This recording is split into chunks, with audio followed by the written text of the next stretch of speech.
সমাজের মধ্যে মাথা উঁচু করে বাঁচে, আমার মতো মানুষের দ্বারে দ্বারে ঘুরে কামলা খাটতে না হয়। বাবারা এরকম চিন্তা করে, কথা ঠিক না বে ঠিক? বাবারা এরকম চিন্তা করে, প্রত্যেকটা বাবাই চায় তার সন্তানটা ভালো থাকুক, প্রত্যেকটা মা চায় আমার যা হওয়ার হোক, আমার যত কষ্ট হোক, কোনো অসুবিধা নাই, কিন্তু আমার সন্তানটা ভালো থাকুক। কি বলেন?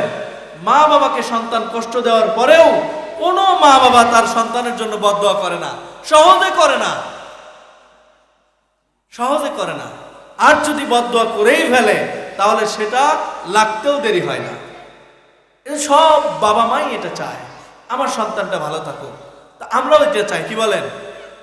আমরা চাই কি না? আমরা চাই তো যে আমাদের সন্তানরা ভালো থাকুক, আমাদের সন্তানদের জন্য এত পরিশ্রম, এত মেহনত, আল্লাহ তাদেরকে ভালো রাখুক। আমরা দোয়া করি আপনাদের সন্তান যারা এখানে দিচ্ছেন, সকল সন্তানগুলো ভালো হোক, ভালো থাকুক, এবং শেষ সময়ে মা বাবার ভালোবাসা তারা বুঝে যেন মা বাবার খেদমত করতে পারে। আল্লাহ তৌফিক দান করেন, বলেন আমিন।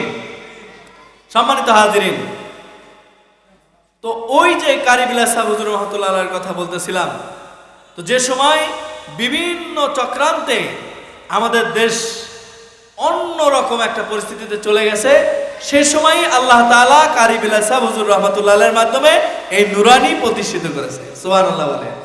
আর যার মাধ্যমে আজকে সন্তানরা অন্তত বুনিয়াদি শিক্ষাটা খুব সুন্দরভাবে শিখতেছে, পাশাপাশি কোরআন হাদিসের পাশাপাশি জেনারেল শিক্ষাগুলোও নুরানিতে অনেক ভালো, আলহামদুলিল্লাহ।